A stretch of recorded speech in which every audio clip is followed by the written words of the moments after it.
Hey everyone, welcome to this episode of Build with Stakki. Very excited today. I've known the guest for a few years now. Really like everything sort of they stand for and say sort of within the sales space. So Blair on the show today, currently head of growth at Campions Group, but has previously been sort of in a few head of sales roles, built multiple outbound sales teams, and is a sort of a sales consultant as well, or has been. So, Jack, great to have you on the show. Looking forward to speaking. How you doing? Yeah, thank you for having me. I'm really looking forward to it today.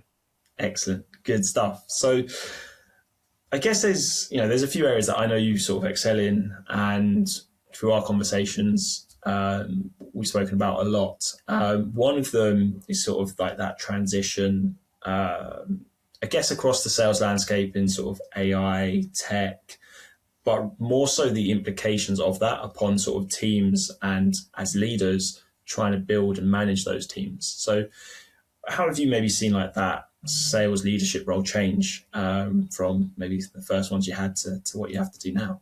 I think massively, and I think we are right in the middle of maybe even still at the start of this huge change that's coming with the introduction of AI, and every month AI is getting smarter and new tasks are being absorbed by it.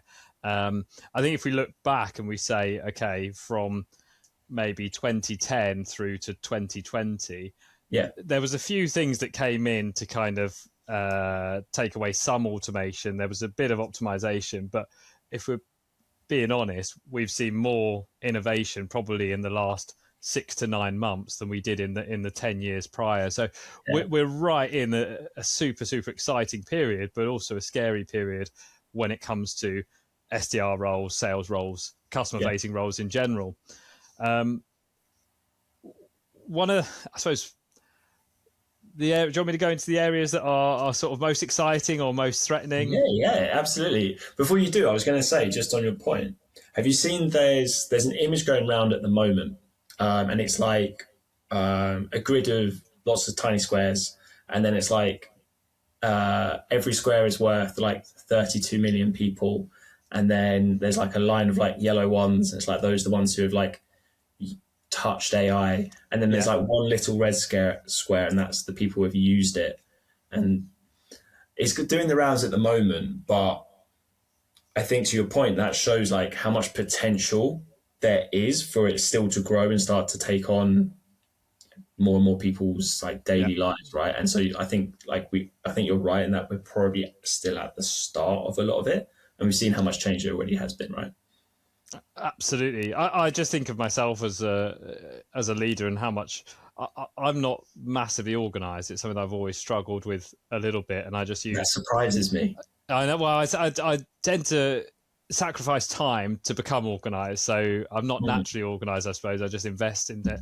But since having access to language models, it really helps me to stay on track. And these are really simple, support functions that everyone can have. That Microsoft put it best as a co-pilot, and even that in its own is such an advancement on where we were a few years ago, and that should give time back to sales leaders, and that is the most simple use of AI, and that should give so much time back to sales leaders to then use. How are you going to use it, I think, is then the question, to make sure that we're adding the value. So it's an easy place to start using AI, right, as the leader, but then what do you start using that extra time for, or what's the next stage?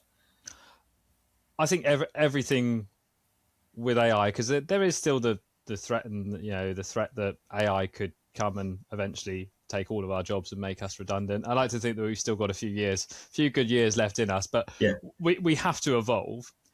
We have to focus on the areas where we are better than AI currently, at least. And one of them is human interaction. It's being able to show empathy, understand emotions, and really connect with people. That is at the moment our biggest differentiator between ourselves and an AI language model.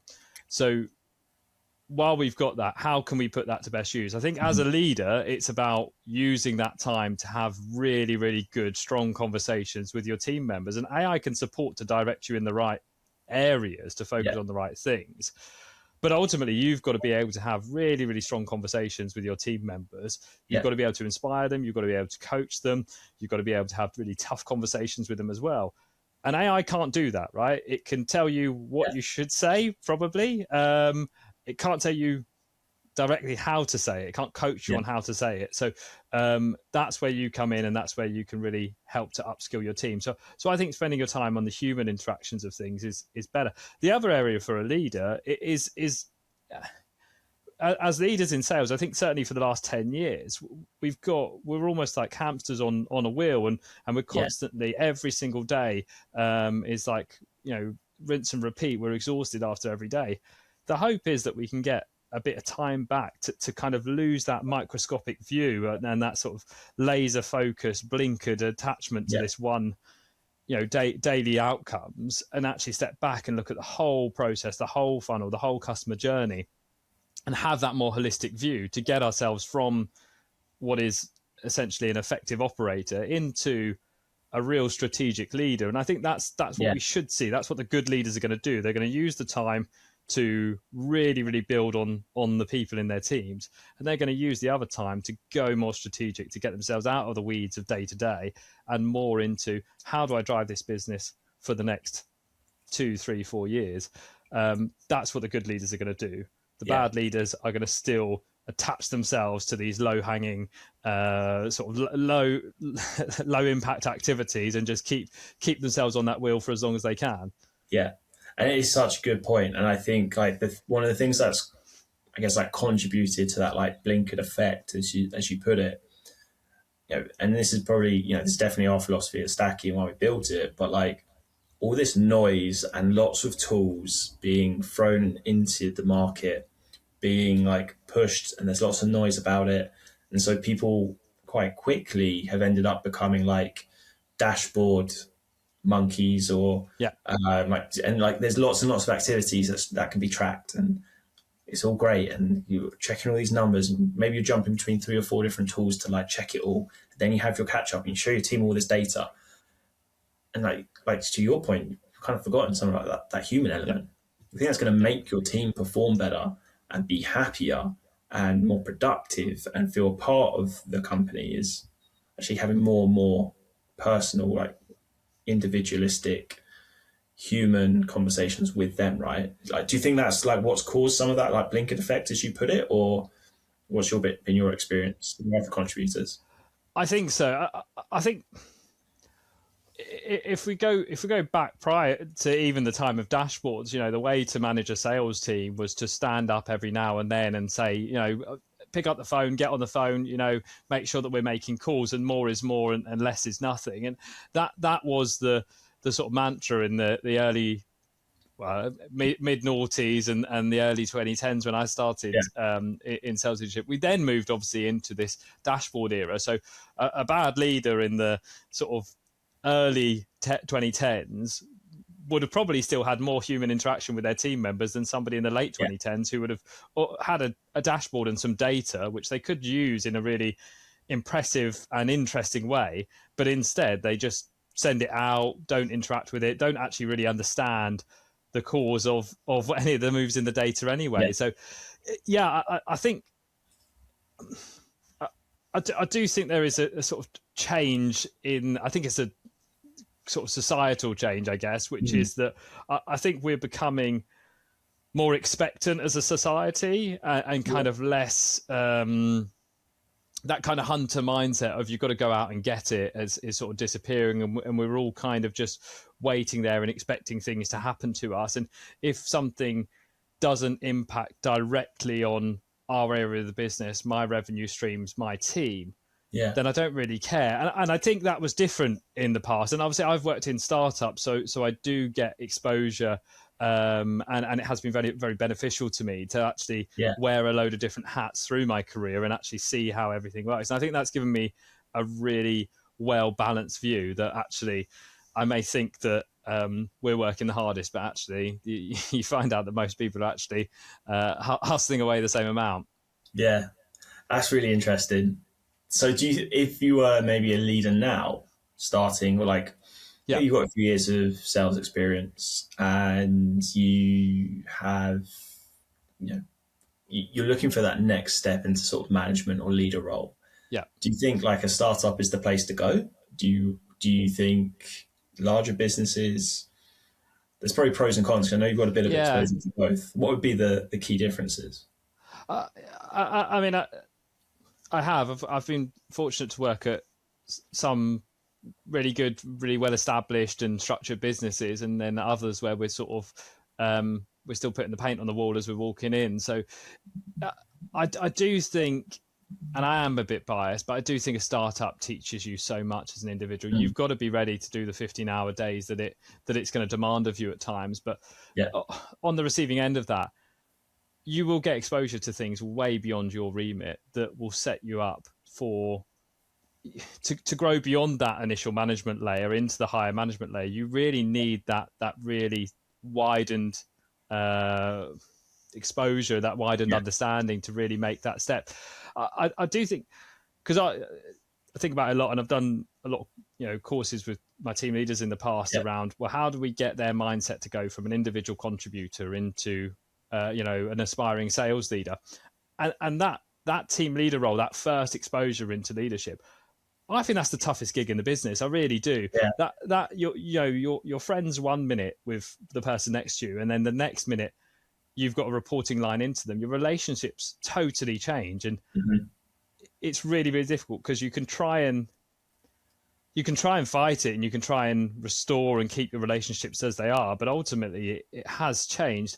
I think the main advice that I would give for somebody who's thinking about making that step from individual contributor into lead, or just there as well, the biggest advice I would do is your self-awareness and understanding is absolutely critical.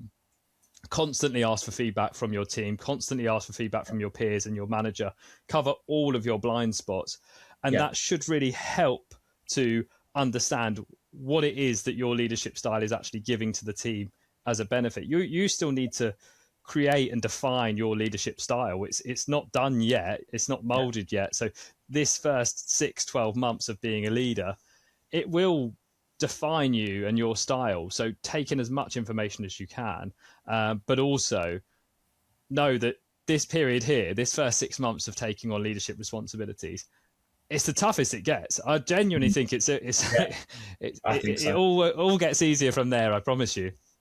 Yeah, that's such a good point as well. So I think something that people miss is like asking for feedback from the team and whoever you're reporting to. Like, I remember when I had my first like large team in sales, there was like 20 people, and they were all like pretty new, all just been hired.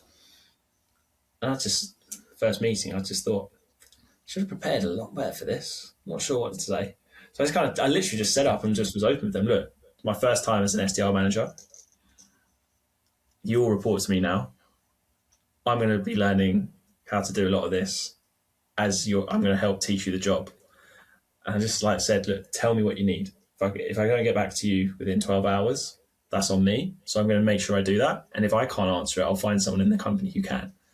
And it just brought me so much, I guess, feedback, trust with them from the off. And I think it's really good advice that you're giving there. People forget to ask their team for feedback. It's okay to ask for feedback on how they want to be led, how you're coming off, how people are taking your advice and stuff, and then just that will give you more trust, and then you can make the harder decisions if you have to.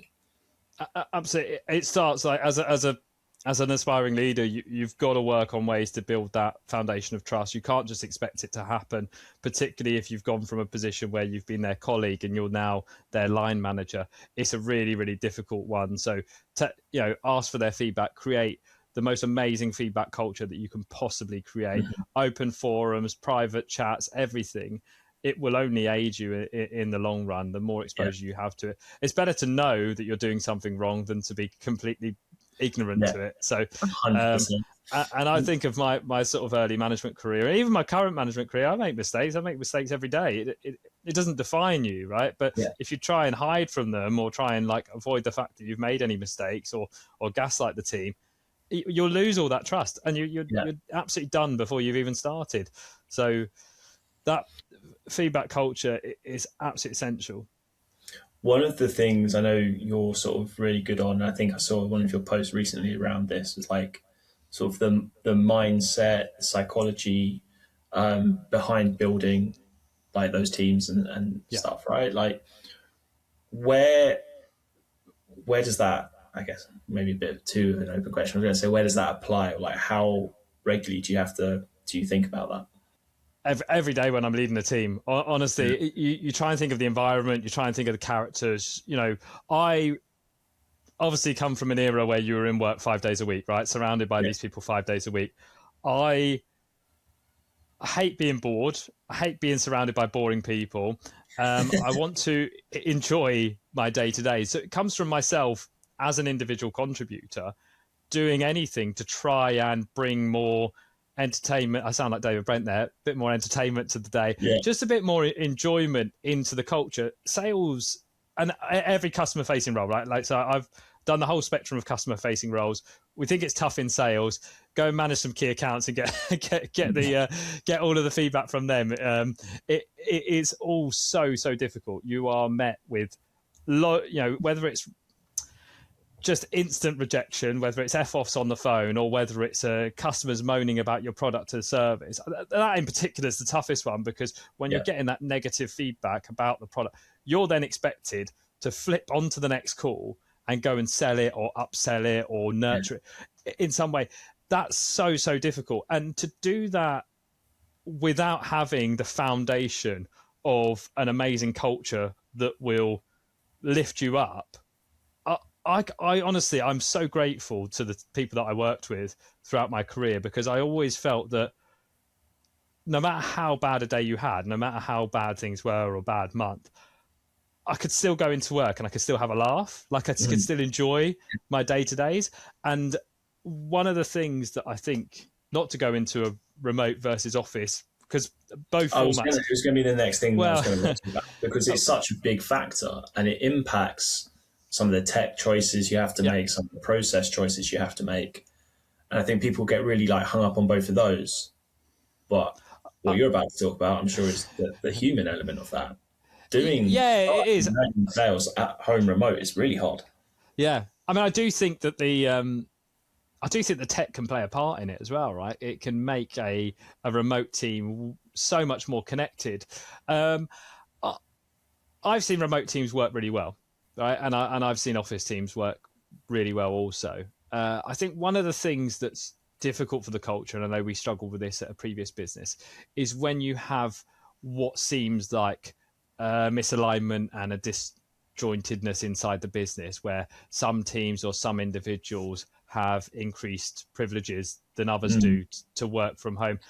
I've never seen that be able to work in a really strong way. I think if a business decided to go fully remote, or if it decided to go fully in the office, or a strict hybrid plan that's fixed across the board, I think once you know what it is, you then lean into it and you try and make the most of your time when you are together. How can you get the most of it? Can you do a few more whiteboard sessions? Can you do some more training sessions? And then when you're remote, how do you find? I mean, stupid gifs and memes and things like that, I think everyone is getting a bit tired of them, but the Slack channels and the Teams groups, they still keep people connected, and you do need some characters in your team who can help to bend things together. And I think that's when I've been hiring, and lucky enough I've hired, I don't know how many salespeople I've hired in my career. I'm gonna assume that it's upwards of 50 or 60, and you're always on the lookout for what is going to work best. Sometimes, you don't have the privilege of choice in the sales recruitment market. It was tough for a period.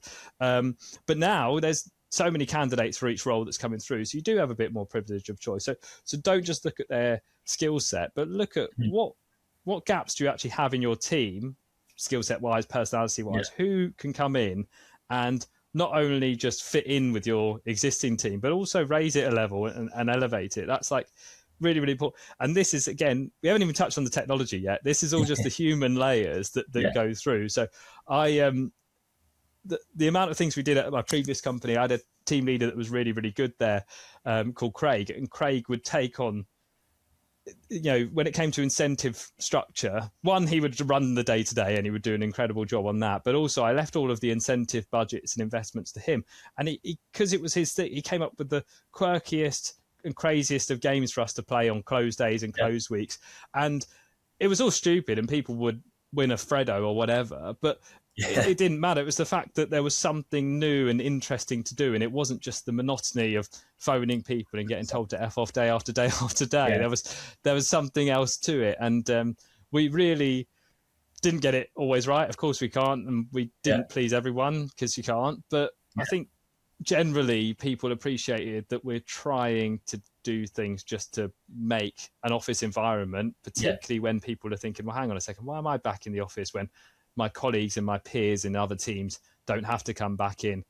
I haven't been given a pay rise and they haven't reduced their pay. Like these are these are natural ways that people think. So we did everything we could. Nice. And I think it's such a key point that I think has gotten lost a little bit because of like the move to remote and things like that. That when people do come into the office now, I would urge any like leaders, managers, especially like SDR leaders, outbound sales teams, like find those incentives that make it fun, that encourage people to go through those activities, and like prospect and just make it different to when they're sat at their desk at home doing it. I'm sure we can go on about loads of different ideas. And get involved. I think one of the biggest things, particularly as a don't tell everyone not do it. Don't get stuck in. My old manager was absolutely brilliant for this. Any incentive that we'd run, he loved the spotlight as well. So any incentive that we had run, he would be there right in the thick of it, doing everything that the team were doing. And you've really, really got to drive that behaviour, hands on with things. I think there's there's so many different ways to do it, and I think sometimes we overcomplicate it. One thing I'm going to add on the remote side of things, right, is put your cameras on. Oh my Lord, put your cameras on. It does my nut in. It should be compulsory. It should be compulsory, mandated. I can't believe that we're still in this situation where we've got some people working in offices, some people working remote, and yet people working remote aren't mandated to put their cameras on. These are your colleagues you're speaking to. You're not addressing the president. Like it's really, I can't believe that companies are still failing to properly mandate cameras on during meetings and things like that. I think it's so rude when you're trying to speak to someone and present to them and they don't even put their camera on. So my advice: mandate it, force them to put on some clothes while they're tiling out. I love that. I think you're absolutely right. It sounds, and like I think this is where people, newer managers, maybe younger managers now, the world has changed. You can't stand there and just like get on the phone, pick up the phone. You have to be people are much more considerate of things these days. And maybe newer managers, they don't feel like they have the power to say, put your camera on. But it seems like a small thing, but that like sets the tone for the rest of your engagement and the rest of like how you want to be with your team. You want to be able to see them. You want to be able to react to their emotions. You want to be closer, and that's what you care about. So just ask them to put the camera on. If they have like a genuine reason, then they can bring it up. But it should be norm. Not to go too-footed on society again, but we really avoid having tough conversations. It seems incredibly English of us to lead with politeness and to not have these tough conversations that we need to have with our team members. And again, like I look at so many situations where I've procrastinated on stuff, where I've just avoided stuff, and I've made up stupid excuses, right? Like, I'm busy doing all of this stuff, so I can't deal with this really horrible conversation that I have to have with a team member regarding their probation, regarding their performance, or I need to do this thing for an exec team member, but I'm going to like push it back for a little bit longer or make an excuse. We flood ourselves in stuff that just doesn't matter to avoid doing this. And I think one of the things that I've learned as I've gone on through my career is I was holding myself back in terms of what I was preventing myself from being exposed to really, really tricky situations. And then I think over the last 24, 36 months, I've just really changed my mindset towards it and just gone in with this is my job, right? This is what the company is employing me to have, these tough conversations with people, whether they're rubbish conversations or not. The worst thing to do is to not have the conversation. And ultimately you come out with it, and then the next day the sun still comes up, nothing actually changes. You have this tough conversation, and then the next day everything just feels exactly the same as it did the day before, and you were just sweating over it for no reason. So that's a big, particularly, higher management, exec level team members, like this is like absolutely across every part of the business. We can look at ourselves and say, were we as decisive as we needed to be today, or did we avoid something? Did we procrastinate on it? And almost always we do. So my rule now is, if I'm 51% confident on it, I'm going to do it. I'll make mistakes. I'm not a perfectionist. I don't want to be a perfectionist. I just want to get things moving and get some momentum going. So that's been a huge change for me. And I think it's really elevated my ability to add value.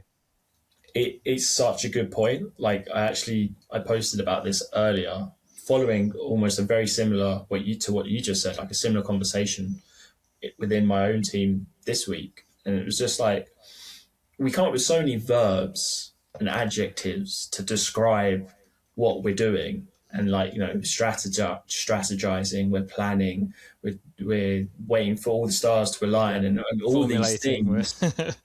Formulate, like all these different things. And like, cool, like the best, like all of those aren't doing the thing.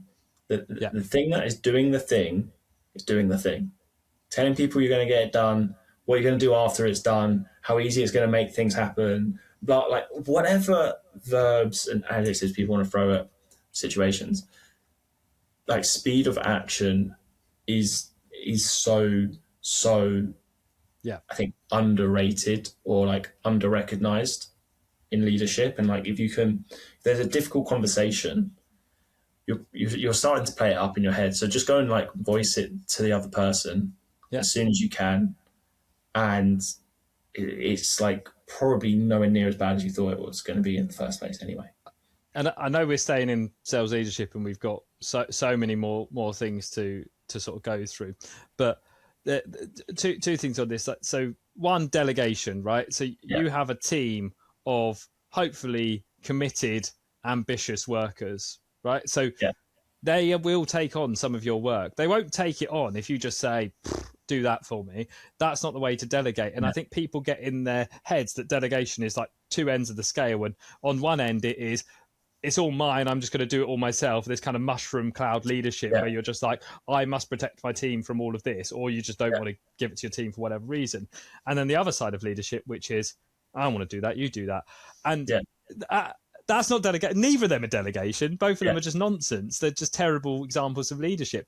Like, people need to actually train and be trained on how to delegate properly, so that you don't even have the excuse of being bogged down in this nonsense, because the nonsense isn't even on your plate. Because as a sales leader, you don't want to be dealing with nonsense. You want to be dealing with the stuff that is of the most value to the business, because you are probably one of the highest paid people in the business. So the company should be expecting you not to just do pointless administrative tasks. So that's a really big one. And then the feedback side of things, like, honestly, just give the feedback. Make sure it's timely. Make sure the setting is perfect, and you're going through it. Create that place of feedback, but don't avoid it. Don't delay it. I hated getting feedback in arrears and say, it's something that you did last week and done.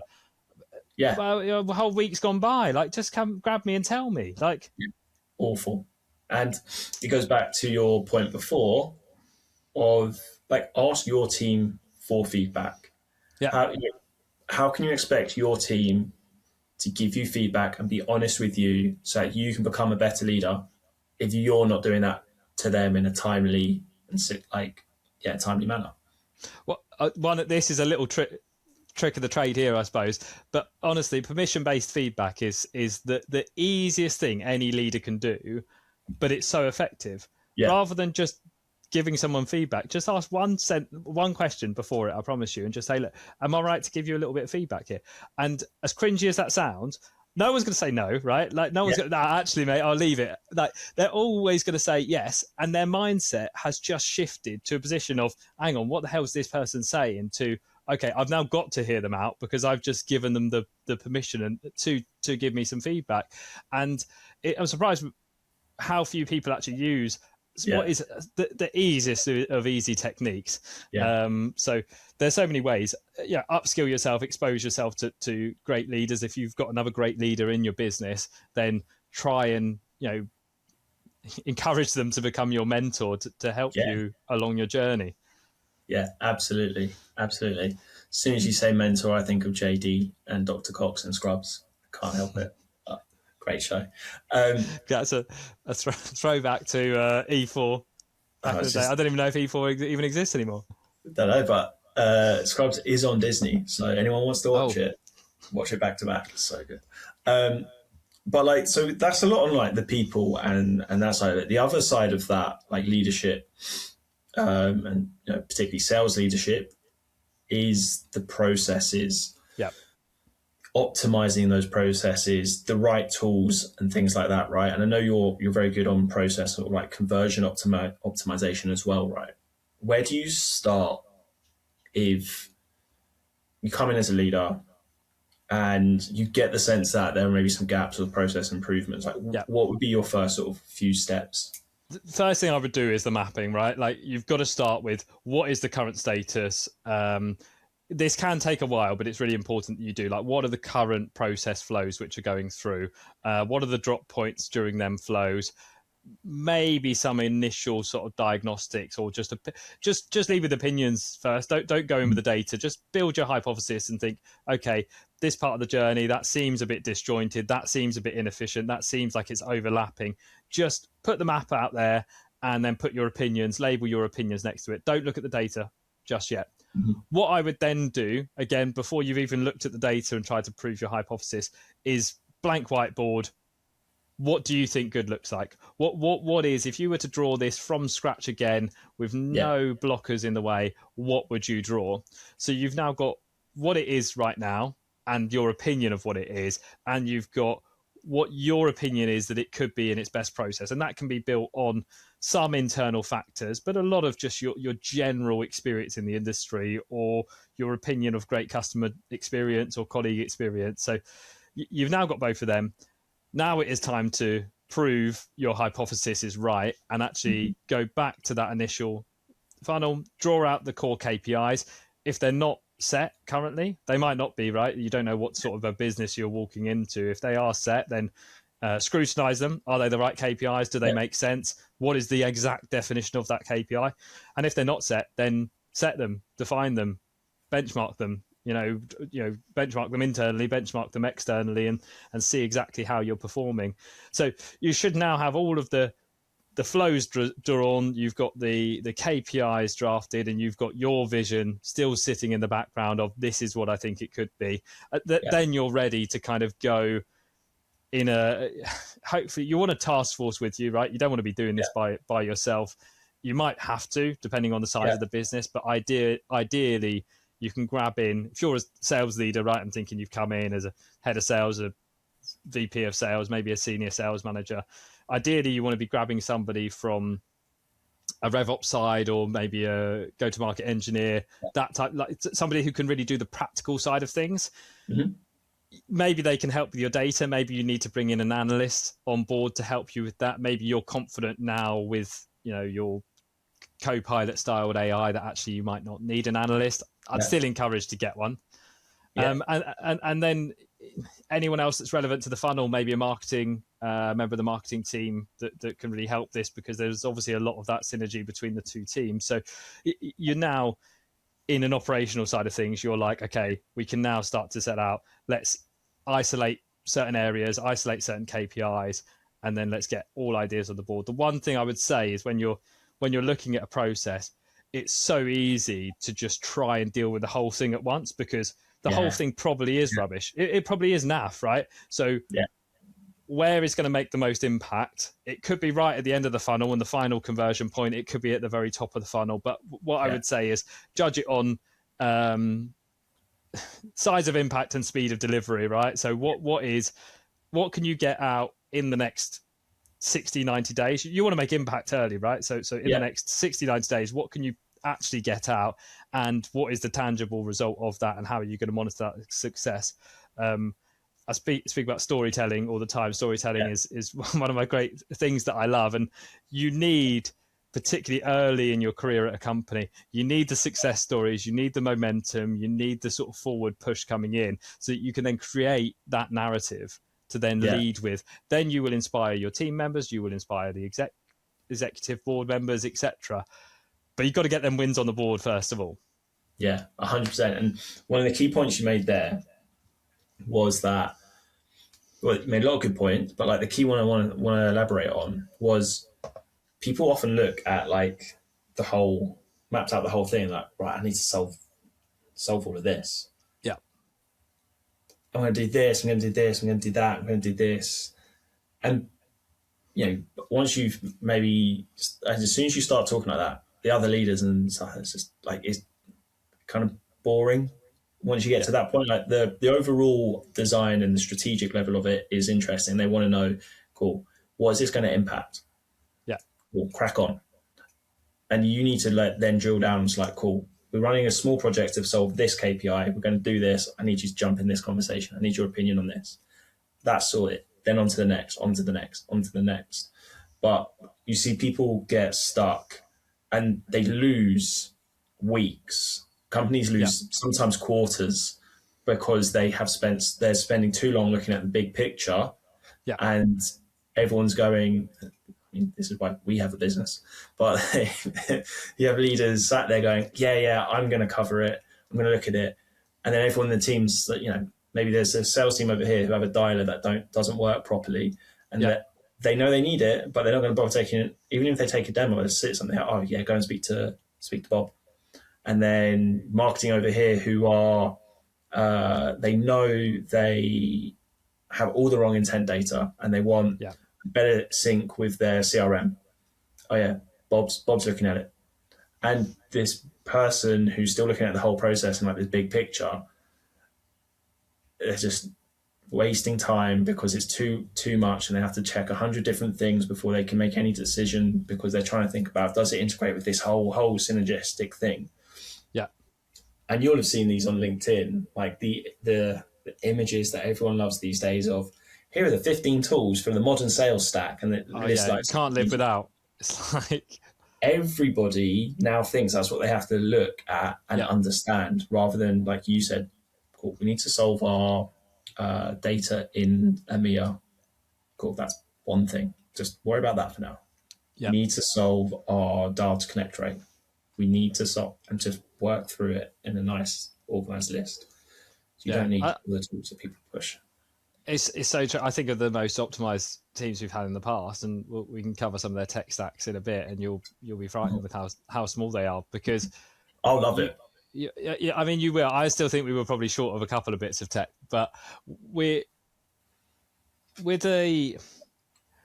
come on to AI as well, I guess. But as a sales leader, what do I want from my team members? I want them to be engaging with customers, ideally speaking with them, right, as often as they possibly can.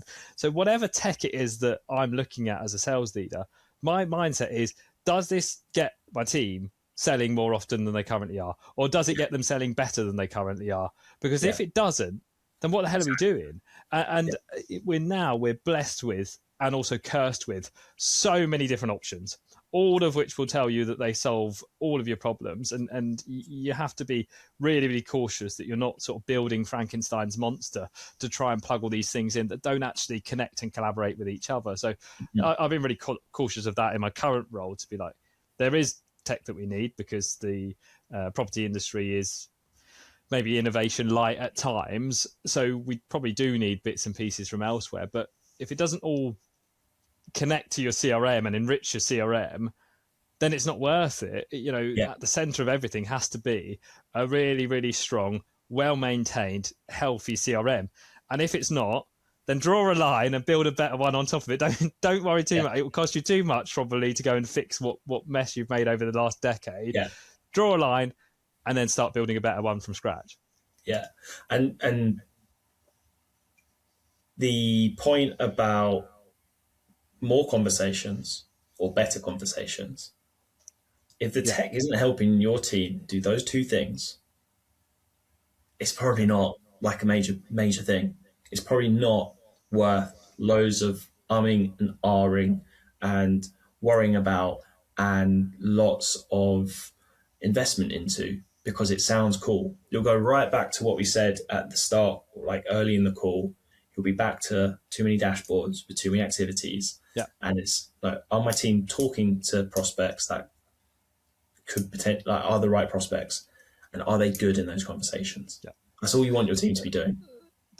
The data point is brilliant, because I mean the data and tech are often like are very, very closely linked, but that sort of business intelligence of what you're doing, you tend to find businesses nowadays that they will have too much data, like way too much data, way too many KPIs, but also not put great security around these KPIs, right? So everyone can see everything. And actually, there are some people in the business that really do want to go granular on things to really diagnose fully within the data.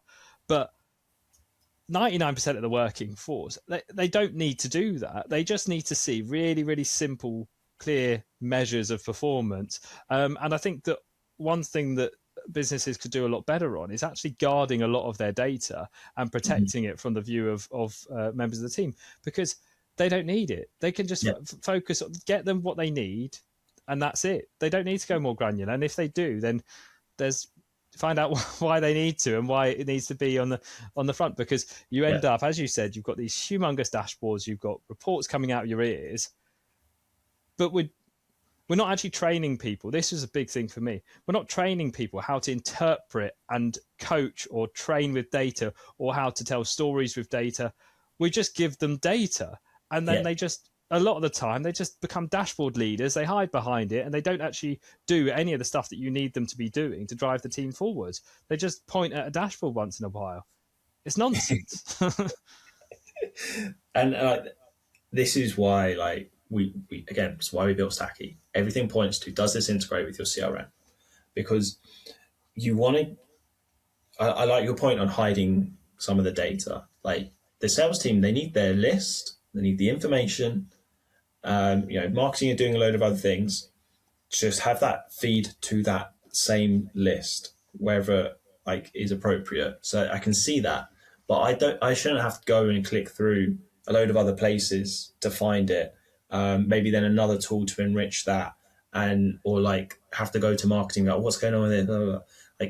Everything should point to getting to a clean list with the data that salesperson needs to call and speak to that prospect, or personalize the email to that prospect, and just consistently do that through the day.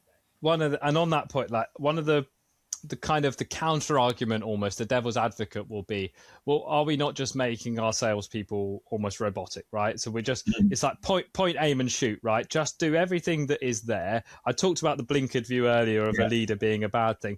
A blinkered view of a salesperson is fine, right? Just do what is right in front of you. Don't worry about any of the noise around it. I'll deal with that, right? Yeah. Focus on what's right in front of you. Everything that you need is there. Just do it. Task after task, call after call, conversation after conversation. Yeah. Just focus on that. And I think some people would say, well, actually, people want more than that, right? That's not fulfilling to people. Yeah. Salespeople, average tenure in these type of roles is probably between 18 and maybe 30, 36 months. So we don't have these people for that long a period, right? Let's make them really, really great at what they do, knowing that they're probably going to grow either within the business or external to the business. So let's get them optimized and working as great as they can in this role. And then there's not to say, involve them in projects, involve them in things outside of their direct remit that can really grow them. Don't just add things to their day structure. That's not going to help anything. That's just going to distract them and distract the overall operation from what is actually necessary. They just need to be, I'm focused on my work and my delivery, and then enrich them properly with an actual training program that can take them out of just their day-to-day and lift their skills or lift their knowledge or their experience. Don't just throw something into their day-to-day and hope that it's going to work. Exactly, right. And go, that, when we talk about creating that maybe blinkered or focused thing for the sales rep, we're not saying tie them to the desk. Yeah. give them one list Yeah. with one Excel sheet and a dialer, and they have to do that 9 to 5. Like, no, you need to create their prospecting and their sales execution Yeah. window, whether that be like 3 hours in the morning, maybe it be the first hour and a half of the day, and then they do like some training and they do other things, then they do like another hour and a half later, like however their days are structured. I'm sure we could go into like loads of stuff about how that should also happen, but what you're trying to do is make them increase their ability to focus through a consistent process, so they get better at that process and they get more efficient, and that then earns them the right, or earns time in their diary to then maybe do and learn other things. And those are the people that upskill, and they're the ones who get promotions and get moved into management roles and get trusted with building the incentives, because they're so good and focused when they are doing that. They get to their targets ahead of everyone else. And this idea that, oh no, we can't just like make them that like robotic, like the people who say, oh, that's just ask them to be robots. It's like, no, we're asking them to get into like a good flow state so they can be really good. Yeah. And if you're trying to give them too much other stuff, they're never going to be really good.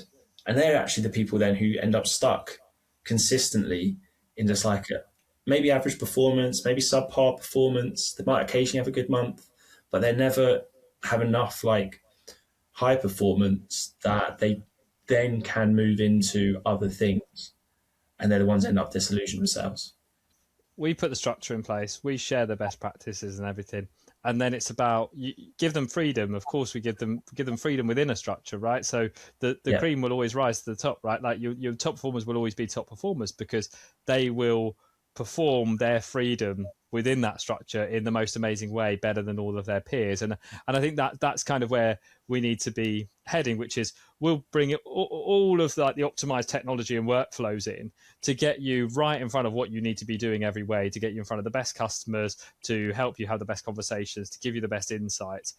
But ultimately, it's over to you now to figure out how you're going to have the best conversations, how you're going to convert people, how you're going to inspire people to make decisions.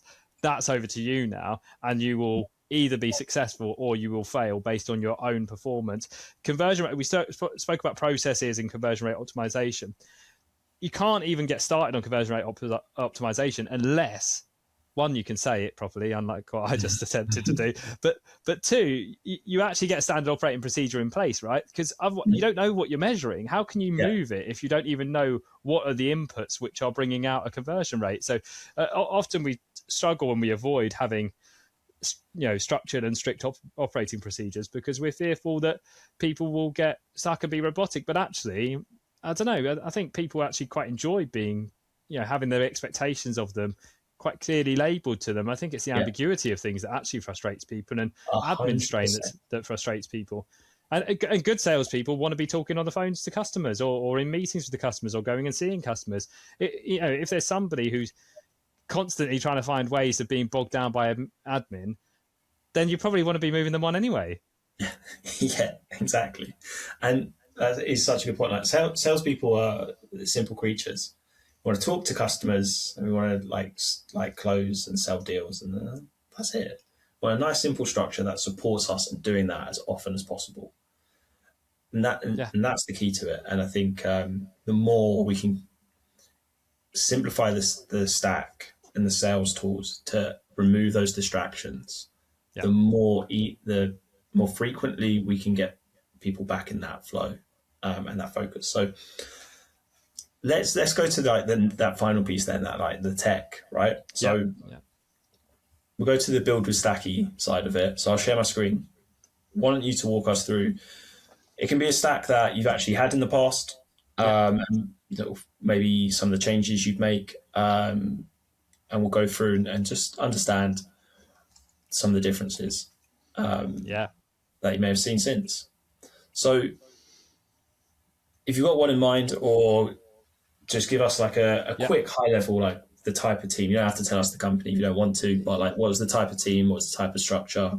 No, it's fine.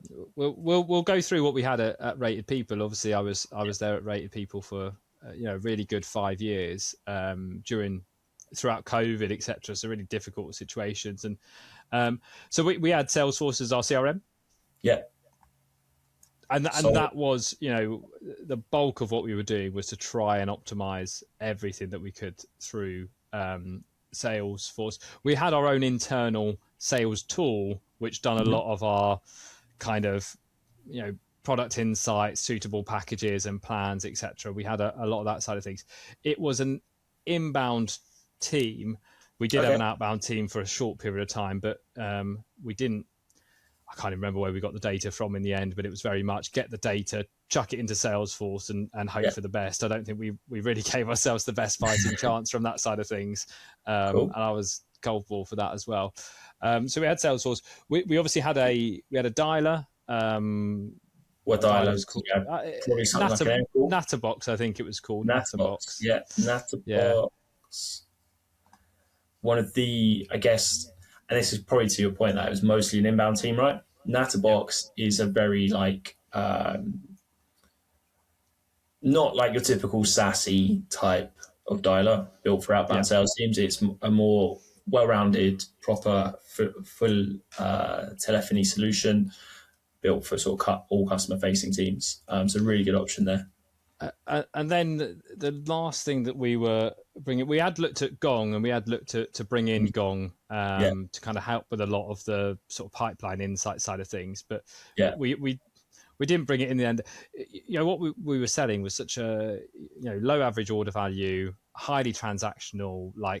Majority of customers were signing up within a 2-3 day cycle. So we're talking like this is high volume. It was about optimizing the funnel. And then I was looking after the enterprise side of selling by myself there. And we'd actually looked at a trial with, I really hope I don't get this wrong. I think it was Sales Deck, which is a digital sales room. I don't know if they're on here or not. No, not on here at the moment. What's your opinion on DSRs or digital sales rooms? Did you find it useful? Did you think it's more noise? I didn't think it was that suitable for that industry, right? Because we're selling to tradesmen and women, trades businesses, and even when you're dealing with larger enterprise ones, they just are barely at their desk sitting and able to read something. So actually, all of the power is on the phone calls, and they don't really want to go and interact with something. I do think now, and I think of myself more as almost a client now, and we've gone out to lots of suppliers to try and build an amazing tech stack at Campions Group. And some of the suppliers have used digital sales rooms as part of their pitches to us. And I do think that particularly when you're dealing with multiple stakeholders, lots of people maybe with different focuses or different priorities within the team, I think there is really something in kind of bringing it into one format and an interactive format that people can go in and interact with. So I would say that if I was working in a prop tech business, I actually would look to invest in something.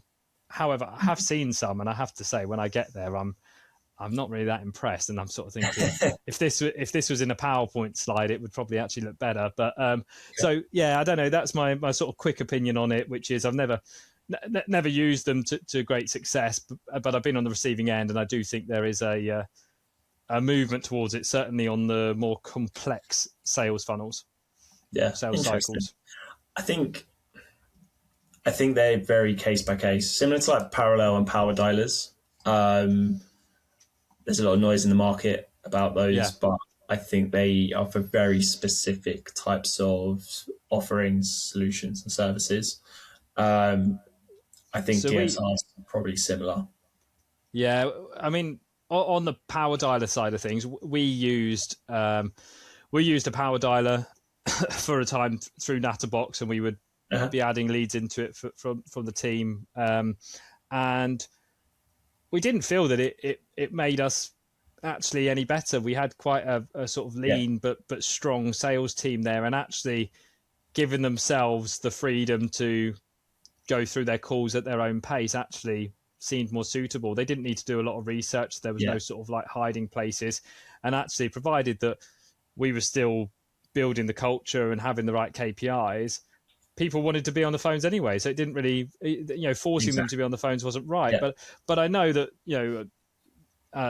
competitor for rated people, they're massive on parallel dialers. Like their whole organization, that one of the most ridiculous and incredible things set up is they've got a sales team of, I'm sure it's like about 150 people working in a couple of different, I think 3 different call centers, and everything is optimized by these lists and then put out into these parallel dialers. And it's just astronomical, because they just go for a more is more approach. If we just call everyone a million times, then eventually they'll pick up the phone to us. But I'm not so keen. And I think if you get the feedback from their sales agents, I don't necessarily think that they're building the best quality of sales agents, because I think top quality sales agents don't want to work under them sort of limitations. They want to have more freedom. They don't want to have to log their off every time that they go to the toilet and have it monitored. That's not going to help anyone. I think the parallel dialer and sort of power dialer world, it has its place maybe, but you have to have such good data list management and optimization done on those reps' behalf. Yeah. So it can work, but to your point, your reps working through their own list with a dialer, I think it builds confidence in those reps, in the list, in their data. They get more and more familiar with it day by day, and that does start to add up when they start to monitor, make notes, create follow-ups and stuff. You start to just be more familiar with that list, so in 3 weeks time that person wanted to call back, and you're already almost like waiting for that week to come around, because you're going to book them because you had that previous call and you're going to make that dial. Whereas if it's on the power dialer, you lose some of that, like, I guess maybe some of that flow with the recognition of your own list and control, and which gives it all breeds confidence. I think control's the main thing there. I think you want to feel in control of your own pipeline. You want to feel in control of your own conversations. And I do think at times a power dialer or a parallel dialer can take that sort of sense of control away from you. And I think that is what leads to people feeling robotic on the phones. And actually, I haven't been in there and heard it and felt it within these businesses that are on them, but I'm certain the calls will sound robotic. I'm certain, like, they won't, the mindsets of these people, they'll be burnt out and exhausted picking up the phones, unless, obviously, as you say, if the data is amazing and we've really got everything in front of that sales rep ready to make the call, then maybe it will work. Maybe they've got everything they need and they find that flow state and it's all brilliant. But I just feel that it's one click to make a call, right? Like it's not a lot to make a call, provided that you're putting all the information in front of them on one screen, and then you're empowering them when the time is right to then make the call, and you can monitor and see everything, and they know that making that call is going to probably make them money. Yeah. Then I think you've got everything, right? But absolutely. I don't know. I could change my opinion in a couple of years, to be fair. Yeah, exactly. There's going to be someone who calls you and says, just give us a trial, and they might get it right, and you might be like, you know what, I can see it. But okay, back to this stack. Yeah. Salesforce, Natterbox. Where are you getting, like, do you have any data tools? I know you said it was a lot of inbounds, but I imagine maybe linked, like, did you use Sales Nav at all? What did you have? It was all about having our performance marketing engine as optimized as possible. So all social advertising, PPC advertising, SEO pushes to drive people to form submission. So it was all about form submission, and then from my side, it was, once that form is submitted, what do we then do to optimize our conversion rates from there? So I can't remember when we did do the B2B side of things where we bought the data from, but the data was pretty naff. I think it was almost just sort of traditional scraping data from our competitors with no real rhyme or reason, and the data was inaccurate and it was nonsense. So if I was to go back again, and selling to the trade industry is more difficult because of the average order value, which means that you can't have these huge high value tech stacks when it comes to data or data enrichment tools, because you just don't have the revenue available to you to actually secure it. So you could have, I'm sure we could have built an amazing data pool for all of these tradespeople. We've got to note that not all trades businesses are limited, right? Like about 80% of them are sole traders, right? So even more difficult to actually find them and their details, and they're not on LinkedIn. So it was very much about, can we get the exposure to generate the leads, inquiries, or the phone calls, and then how do we then deal with the phone calls, the inbound lead requests? How do we then optimize them in an incredible funnel? And that's what we really focus our attention on. But if I was to go back and I was retasked with building the outbound team, I would have done things different to how I actually did them back in the day. So what data tools would you consider now then?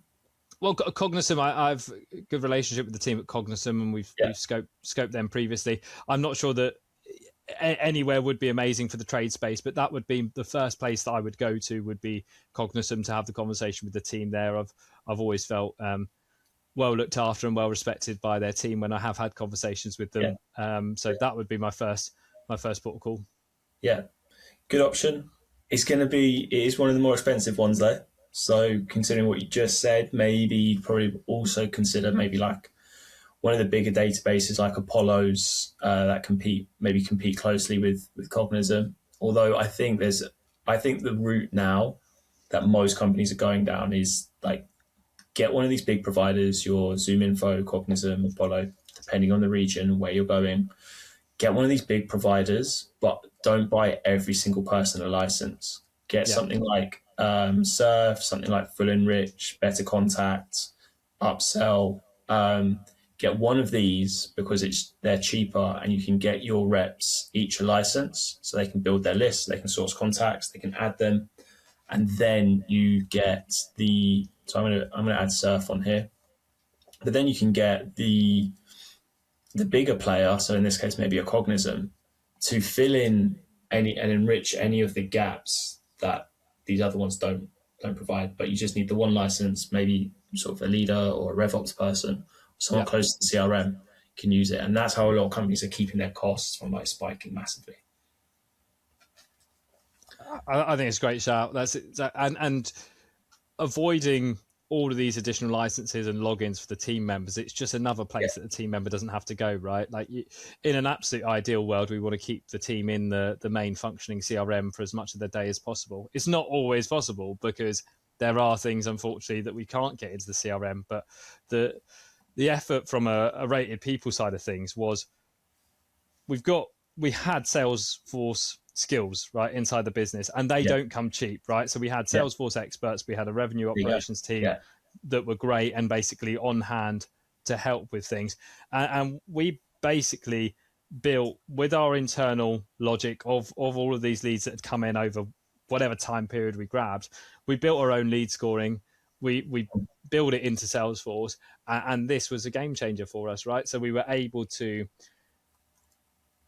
basically identify on entry how likely a lead is to generate revenue and how much revenue they're likely to generate. And then when it came from my side, I just had to make decisions around routing. I had to make decisions around operating procedures, average dial counts that I wanted, all of that easy side of stuff with inbound leads, and just watch the conversion rate soar, right? It absolutely changed us, because I want the best leads, right, with the highest propensity to generate revenue. I want my best reps on them, because that is where the money is. And if I've got somebody new to the team and they need a bit of upskilling and they need to like earn their stripes almost, I'll send them all the rubbish leads and they'll earn their stripes. And if they're great, then they'll be able to sell on the rubbish leads, and then they'll get the good leads eventually. But that was massive for us. So what you saw was, the average revenue that our team members were, producing, and we had to start from somewhere. But our top two performers, like, we were able to in a year like 5x what they were doing, and they were just as individual. And we had to go through some really harsh decisions, and which many tech companies do, and you had to go through redundancies and cutbacks and cost savings. But we were able to dramatically increase the revenue per agent that we were doing. Like these were absolute massive changes to our conversion rates and our average order values, because these top performers, they can get more money over the phones with the customers. They find a way to get more money. if it's the basic package or the premium package, it's always the premium package. There is no basic package. What package? Also, actually, because it's staring me in the face here, right in the middle, loan scale. Loan scale, I think, is such a good solution. Um, Going back to your point on like keeping those sort of, I guess, data or license costs low. Loan scale isn't necessarily, they're not charging you for every single user and login. And it also sits inside your CRM. And so in this scenario where you have like a large inbound volume, I think loan scale will be so good because as soon as people come into your CRM, you mentioned it's sort of focused on high form submissions, right? So as soon as they come in, Loan Scale will run a waterfall, will enrich them, will route it to the right contact. It will monitor, the AI continues to monitor all of that data, make sure it's consistently up to date. The accounts are fully enriched as well. So I think Loan Scale in this case might be a great option. And then you've got a nice clean stack. And if you're one of those leaders who's going to go and fight for things, you're asking for one new tool rather than the two or three. So I'd actually maybe consider Loan Scale for anyone who's got that massive inbound structure. And it's still on that. Obviously, a lot of what we discuss, in our community and across this is how to optimize our outbound teams to get the best performance. And a lot of that will come down to having the best data and having the cleanest processes, right? So the team can just sell more often and sell better when they are on the phones. But that inbound side of things, that won't totally go away. I think it's becoming more difficult to find a return on investment from it. So I think marketing teams need to get a bit more creative, I suppose. I oversimplify what they do in marketing, right? But they need to continue to get creative, should I say, to generate leads coming through. But with a really, really clean and drawn out and optimized process for inbound leads, supported by AI, out of hours is massive for AI. Like this is one of the areas that we haven't touched on, but we are. A majority of businesses that I've worked in or that I'm aware of, as a customer, you are constrained to their working hours. And that seems right now in 2026 so pointless. And that's why we're constraining ourselves to if somebody wants to do business with us, they have to phone us or email us during the hours of 9 till 5, 9 till 6, Monday to Friday. Well, what about if I wanted to, and that's why I like the digital sales rooms idea, because I can go and actually interact with something on a weekend or on an evening. But when it comes to having an AI in place or an AI brain, whether it's AI voice, whether it's AI text, whether it's a web chat, to have that ability for customers to interact with your brand and be confident about the actual quality of conversation that's having, the quality of information delivered, that's massive, right? So we should be looking to and investing in out of hours tools, AI voice, AI text, to try and make no barriers for a customer who wants to interact with us, who wants to have a conversation, who wants to maybe sign up with us. No barriers at all. We're here. We're open 24 hours a day. It might just be a bit more human between 9 to 6. Then we better have better conversion rates between 9 and 6 then, right? That's when the danger starts to creep in. That's when the danger comes in, when you've got better conversion rates out of hours. It's a great point. And like one of the things that AI is giving us is that ability to interact with buyers and customers in more ways. Yeah. And a big part of obviously buyer and customer journeys is like their time frame is what matters, not what the salesperson's time frame is. And that means in fact, I've had this recently with two or three of our customers. New CRO, he's going to Germany, he's coming back, he's hiring people, he needs our help with some tech stuff. I end up talking to him at like 8:30 p.m. and 9 p.m. in the evening. We have a good relationship. Before he got the role, he was potentially an advisor. So I'm not going to do that for everyone, but like the buyer and customer journey is so at the forefront now because there's so much noise, so much tech, and the good use of AI is to see how you can better serve that on the customer's timeframes. Yeah, which is why I think at the moment, 2026, there's no excuse for generic messaging, like at all. There's no excuse for generic messaging. There's no excuse for untimely messaging. we have got everything that we need if we're willing to invest in it. And actually, a lot of time, I mean, you know this more than anyone else, we'll invest in a bit of tech. Tech's not the issue. The implementation is the issue, right? The setup, the operating procedures within the business are the issue. So as long as we get it right, you invest in the right tech, and then you actually plug it in correctly, there's no excuse. I hate the fact that on my emails, I'm still flooded with just pointless, generic messages. And I'm thinking, do you not know me better now? Like, have I not interacted? And this, we're talking from a B2B side of things as well as a B2C side of things. Like, I'm fed up with it as a consumer. Like, we should be better than that now. I should be getting targeted, timely information. Everyone's scraping my data off everywhere. Everyone's selling my data anyway. So at least do something useful with it. 100%. 100%. Spamming me with the same ads constantly. But like, I wonder, and maybe to like a final point of caution to people, that's a good thing I'll ask in a moment. But like, I think there is an element of, and maybe it's slightly biased because business has been going for a few years. I'm the owner.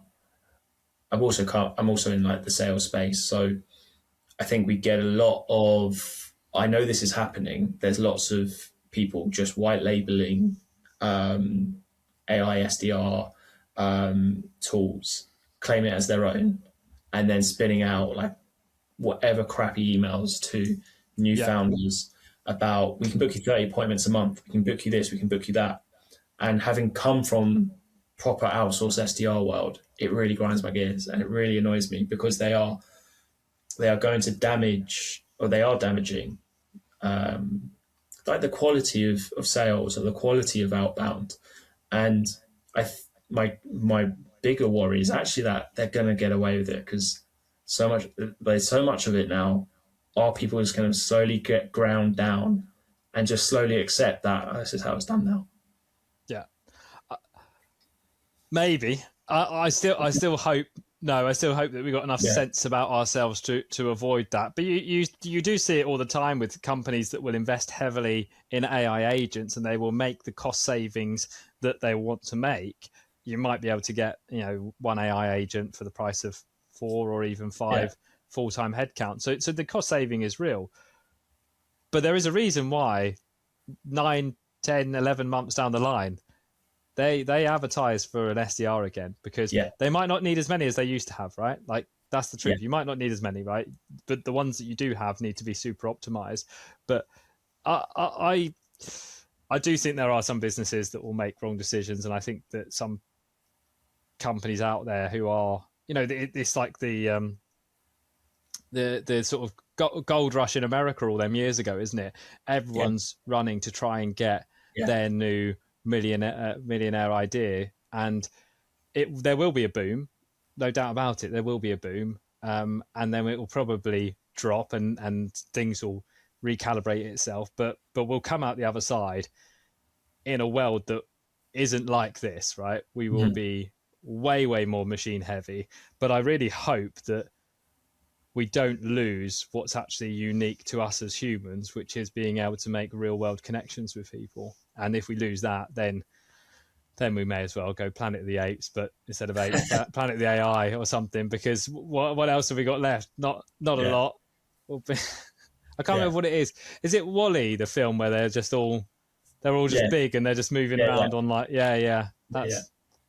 hopefully that's not the future. I don't think we're going to get be a bit more like the dystopian ones if we I don't think we'll be around for that time. Maybe our grandchildren might.